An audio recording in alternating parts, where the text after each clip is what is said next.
vaša družba Kenny Jan in ja, pustimo politiko in volitve malo bolj ob strani in se posvetimo temam, ki nas ne razdvajajo, ampak družijo. To je seveda šport. Po 212 tekmah najvišjega ranga, na katerih se je 22krat uvrstila v najboljšo deseterico in tudi enkrat stala na zmagovalnem podiumu, je smuči postavila v kot. Dolga zgodba profesionalne poti se je zaključila, ampak pretekli vikend na eni izmed njenih najljubših prizorišč v švedskem Åreju, kjer je dosegla 23. čas, da govorejo o alpski smučarki, članici smučarskega kluba Gorica, Ani Bucik-Jogan, ki jo sedaj pozdravljamo v svoji družbi. Ana, dobrodošla pri nas. Hvala za povabilo in lep pozdrav tudi vsem poslušalcem. Tvoja zadnja tekma je za tabo, kot sem rekel, zate priljubljenem Åreju. Tam si pred leti osvojila tudi svoje prve točke v svetovnem pokalu. Nekaj posebnega je bila najbrž ta zadnja tekma. Ja, zagotovo. V bistvu malce je bilo sicer, bom rekla, te nesigurnosti v smislu, ali bo to zadnja tekma ali ne, ker sem bila v bistvu zelo na meji z to uvrstitvijo še v finale. Ampak ja, zelo vesela sem, da je bila zadnja tekma ravno v Åreju. To je res eno prizorišče, ki sem se ga vsako leto zelo veselila in dan je bil v bistvu prav prekrasen, tako da vse je šlo nekako kar zelo lepo, bom rekla solidno smučanje, seveda je bil dan poln emocij in bilo se je kar precej težko zbrati na štartu, ampak sem zadovoljna, da se je speljalo tako, kot se je in definitivno nek prav zaključek. Je bilo čustva, se pravi, težko postaviti na stran, kako se vse skupaj doživljala?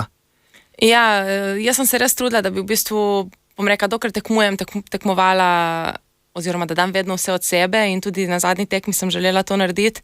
Bilo je mogoče malce težje, kot sem si to vnaprej predstavljala. Čutila sem nekako tisti občutek, ne vem, na štartu, mogoče grem pa zadnji zdaj na štart, pa tako s serviserjem so si izmenjala mogoče nek pogled, kjer je bilo jasno nekako, kaj čutiva in ja, ampak skušala sem se res ostati zbrana do konca in nekako oddelati še zadnjo tekmo, tako kot se spodobi. Kaj se ti je pa rojilo po glavi v cilju? Je bilo prisotno kakšno olajšanje? Si bila pomirjena? Kakšna nostalgija na vse pretekle tekme? Verjetno kar vse od naštetega. No. Na nek način sem čutila neko pomirjenost, zadovoljstvo. V bistvu mislim, da sem prav svojim staršem in Krisu napisala, da sem srečna, da je čudno drugače, ampak da sem srečna in mislim, da je to res eno tako dobro čustvo ob koncu kariere, v bistvu, da ni nekih dvomov, ni nekih obžalovanj, ampak pač zadovoljstvo s tem, kar sem naredila. In ni veliko profesionalnih športnikov, neki to svojo končano športno pot tako mirno sprejmejo. Kaj pa zate pomeni teh več kot 200 tekem svetovnega pokala? Mislim, da pomeni predvsem neko številka, ki jo ne prav veliko smučarjev doseže. Zakaj? Res sem v bistvu bila zelo konstantna, nisem imela praktično nobene večje poškodbe tekom svoje kariere, kar je, bom rekla, še ena mala, velika zmaga, ampak res mislim, da v zadnjih, bom rekla, mogoče 8-9 sezonah nisem praktično spustila nobene tekme svetovnega pokala, z izjemo v bistvu tega veleslaloma v Åreju, ki je tudi prišel tako zaradi nekega spleta okoliščin, ampak ja, na to sem tudi zelo ponosna in to, da v bistvu sem res brez nekega prekinitve toliko let lahko tekmovala. Kaj ti bo iz profesionalnega smučanja morda najbolj manjkalo? Mogoče neka rutina, ker sem taka oseba, da imam rada rutino, rada vem, kaj me čaka, tako da se bom mogla malo navaditi oziroma to najti nekje drugje. Pogrešala bom tudi mogoče nek ta tekmovalni vrvež, adrenalin, ampak verjamem, da bom vse te informacije našla nekje drugje. Z Ano Bucik-Jogan se vrneva takoj po naslednji skladbi. Ana Bucik-Jogan, naša današnja gostja. Ana, zdaj ti bom postavil 2 datuma, oziroma povedal 2 datuma, pa da vidim, kako se jih spominjaš. Velja? Velja. Prvi je 16. januar 2010. Ja, to je verjetno prvi štart na svetovnem pokalu v Mariboru.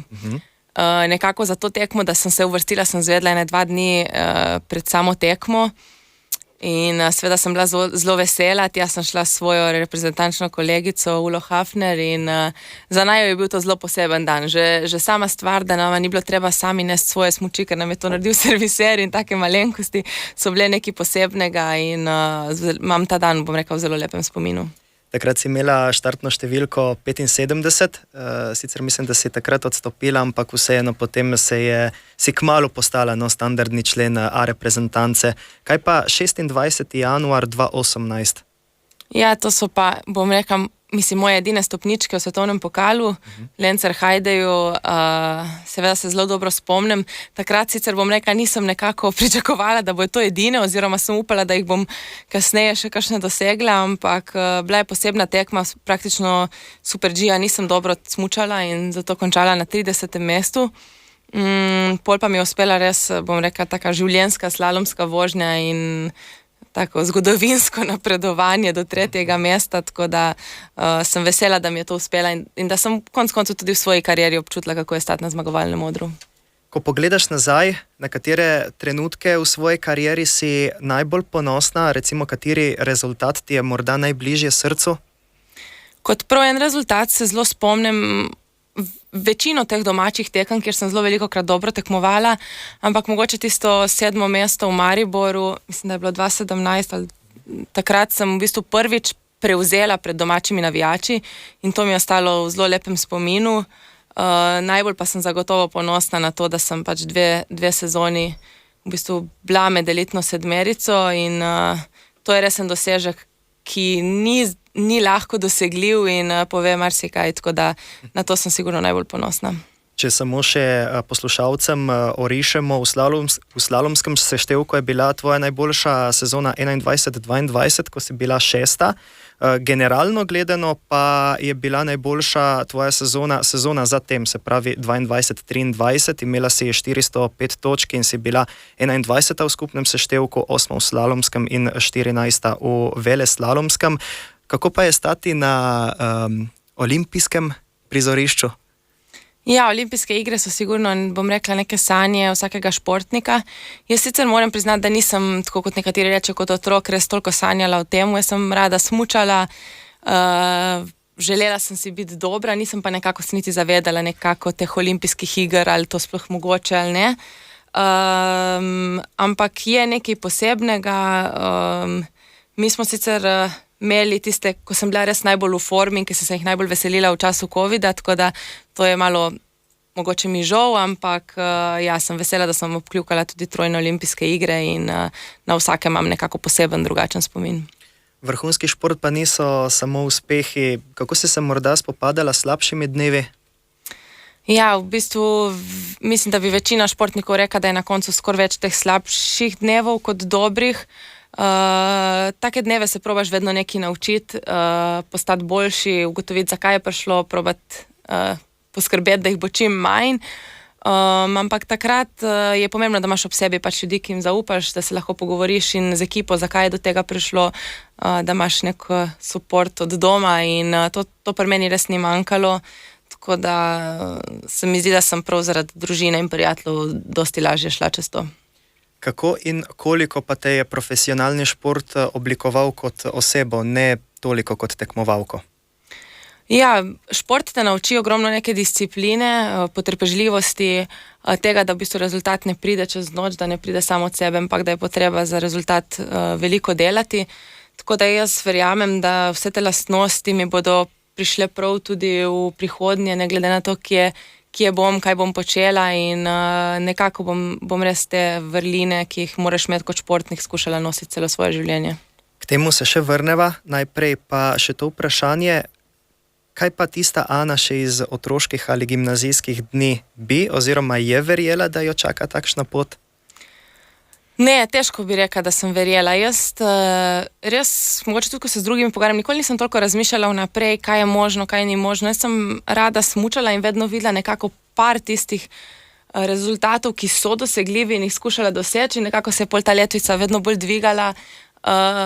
Ampak ko sem pa bila enkrat v svetovnem pokalu in videla v bistvu, kako je težko sploh osvojiti točke, nekako si nisem predstavljala, da bom vseeno toliko let na tako visokem nivoju, sploh da mi bo to uspelo v slalomu in ja, sigurno so te rezultati še lepši, kot sem si uspela predstavljati. Po naslednji glasbeni pauzi pa tudi pogled tako na sam začetek, kot tudi v prihodnost. Še zadnjih nekaj minut, zdaj lahko rečemo že nekdanjo slovensko oziroma novogoriško alpsko smučarko Ano Bucik-Jogan. Ana, kako se spominjaš svojih začetkov, ko si prvič stala na smučeh in tudi prvič tekmovala v otroških kategorijah? Ja, teh prvih začetkov se ne spomnim, tako da bolj po nekih opisih staršev. Kar se spomnim je, da mi je bilo vedno lepo iti na sneg. Vedno sem imela prijatelje v bistvu na snegu, tudi v klubu in tistih prvih tekem se dobro spomnim, ker nekako, bom rekla, sem dobro tekmovala, ne glede na to, da takrat še nisem trenirala veliko časa in to te se vedno tako malo potegne kot otroka, da si dober in ja, potem je nekako to raslo z dneva v dan. Kako veliko vlogo je na tvoji poti imel tvoj domači smučarski klub Gorica, pa seveda tudi tvoji najbližji? Ja, zelo veliko vlogo. Jaz sem v bistvu članica SK Gorica od začetka, pa še danes. Na to tudi, bom rekla, zelo ponosna. Mislim, da smo mogoče manjši klub od nekaterih res velikih po Sloveniji, ampak skupno nam je res to, da imamo zelo radi ta šport, ne glede na to, od kjer prihajamo, ali pa mogoče še bolj za to, od kjer prihajamo. Vsak dan na snegu, bom rekla, maksimalno izkoristimo in ta podpora domačega kluba mi je pač zelo pomembna, seveda. Res je, da bom rekla, v teh letih, ko sem enkrat prišla v reprezentanco, je pri nas zgodba taka, da potem pač so nekako treningi vezani na reprezentanco, tako da je bilo tega stika s klubom mogoče malce manj kot v preteklosti, ampak neka podpora se je vedno čutila in tega sem res vesela in upam, da bom v prihodnje jaz tista, ki bom pa navijala za ostale. Kdaj pa si prvič začutila, da lahko posežeš po sami, bom rekel, svetovni smetani? Mogoče nekako s tem prehodom v FIS tekme, tam sem se zelo hitro uveljavila, to je bilo tam v 15-16 letih. Potem tisti prvi prehod v svetovni pokal je bil precej težji, kot sem nekako pričakovala in sem kar nekaj časa lovila prve točke v svetovnem pokalu. Ko sem pa enkrat te točke parkrat osvojila, sem nekako, bom rekla, videla, da sej ni tako nemogoče in nekako potem takrat rasla iz dneva v dan.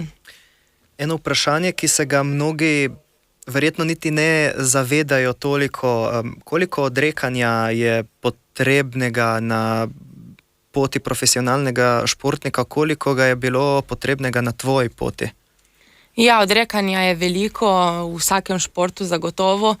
Pri nas je potem dodano še to, da smo res veliko od doma, nimamo neke baze, tako da praktično živiš v potovalki in ja, potrebno je narediti neke, se zavedati določenih stvari, ki jih imajo tvoji vrstniki, ne boš imel.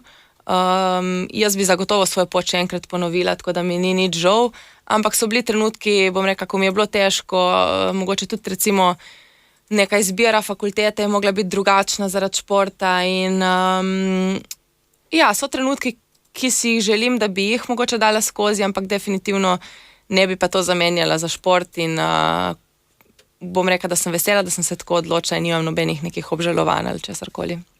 Seveda sedaj ostaja odprto vprašanje, preprosto se nisem uspel izogniti temu vprašanju. Kakšni so cilji Ane Bucik-Jogan v prihodnosti? Kje jo bomo videli, kaj bo počela, kaj te sedaj najbolj veseli v življenju po karieri? Ostaja smučanje morda del tvoje prihodnosti?